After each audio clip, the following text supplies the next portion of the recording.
S V ನ್ಯೂಸಿಗೆ ಸ್ವಾಗತ. ಸಂಸತ್ ಮುತ್ತಿಗೆಗೆ ಯತ್ನಿಸಿದ ಕಾಕ್ರೋಚ್ ಜನತಾ ಪಾರ್ಟಿ ಸದಸ್ಯರ ಮೇಲೆ ಪೊಲೀಸರು ಲಾಠಿ ಚಾರ್ಜ್ ಮಾಡಿದ್ದಾರೆ. ಲಾಠಿ ಚಾರ್ಜ್ ಬೆನ್ನಲ್ಲೇ ದೆಹಲಿಯ ಹಲವು ಭಾಗಗಳಲ್ಲಿ ಮೊಬೈಲ್ ಇಂಟರ್ನೆಟ್ ಸ್ಥಗಿತಗೊಳಿಸಿರುವುದು ಕಂಡುಬಂದಿದೆ. ಮುಂಗಾರು ಅಧಿವೇಶನ ಆರಂಭದ ಮೊದಲ ದಿನವಾದ ಇಂದು ನವದೆಹಲಿಯ ಜಂತರ್ ಮಂತರ್ನಿಂದ ಸಂಸತ್ ಭವನದತ್ತ ಚಲೋ ಸಂಸತ್ ಮೆರವಣಿಗೆಗೆ ಸಿಜೆಪಿ ಕರೆ ನೀಡಿದ್ದರು. ಈ ಹಿನ್ನೆಲೆಯಲ್ಲಿ ಸಾವಿರಕ್ಕೂ ಅಧಿಕ ಸಂಖ್ಯೆಯ ಸಿಜೆಪಿ ಕಾರ್ಯಕರ್ತರು ಹಾಗೂ ವಿದ್ಯಾರ್ಥಿಗಳು ಜಂತರ್ ಮಂತರ್ನಲ್ಲಿ ಜಮಾಯಿ ಸಂಸತ್ತಿನತ್ತ ತೆರಳಲು ಮುಂದಾದರು. ಈ ವೇಳೆ ಪೊಲೀಸರು ಪ್ರತಿಭಟನಾಕಾರರನ್ನು ತಡೆದರು. ಬ್ಯಾರಿಕೇಡ್ಗಳನ್ನು ದಾಟಿ ಮುನ್ನುಗ್ಗುತ್ತಿದ್ದಂತೆ ಕಾರ್ಯಕರ್ತರ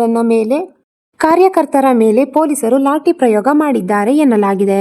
ಮುಂಜಾಗ್ರತಾ ಕ್ರಮವಾಗಿ ದೆಹಲಿ ಪೊಲೀಸರು ಹಾಗೂ ರ್ಯಾಪಿಡ್ ಆಕ್ಷನ್ ಫೋರ್ಸ್ ಸಿಬ್ಬಂದಿ ಜಂತರ್ ಮಂತರ್ ರಸ್ತೆಯ ಸುತ್ತಲೂ ಬಿಗಿ ಭದ್ರತೆ ಒದಗಿಸಿದರು. ಪ್ರತಿಭಟನಾಕಾರರು ಪೊಲೀಸ್ ಕಾವಲನ್ನು ಮೀರಿ ಮುನ್ನುಗ್ಗಿದಾಗ ಪರಿಸ್ಥಿತಿ ಹದ್ದುಬಸ್ತಿಗೆ ತರಲು ಪೊಲೀಸರು ಹಗುರ ಲಾಠಿ ಚಾರ್ಜ್ ನಡೆಸಿ ಹಲವು ಕಾರ್ಯಕರ್ತರನ್ನು ವಶಕ್ಕೆ ಪಡೆದಿದ್ದಾರೆ.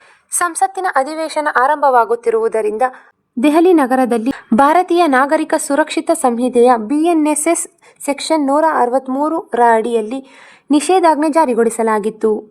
ಈ ಮೆರವಣಿಗೆಗೆ ಯಾವುದೇ ಅಧಿಕೃತ ಅನುಮತಿ ನೀಡಿರಲಿಲ್ಲ ಮತ್ತು ಕಾನೂನು ಉಲ್ಲಂಘಿಸಿದರೆ ಕಠಿಣ ಕ್ರಮ ಕೈಗೊಳ್ಳಲಾಗಿ ಪೊಲೀಸರು ಮುಂಚಿತವಾಗಿ ಎಚ್ಚರಿಸಿದ್ದರು ಎಂದು ಹೇಳಲಾಗಿದೆ.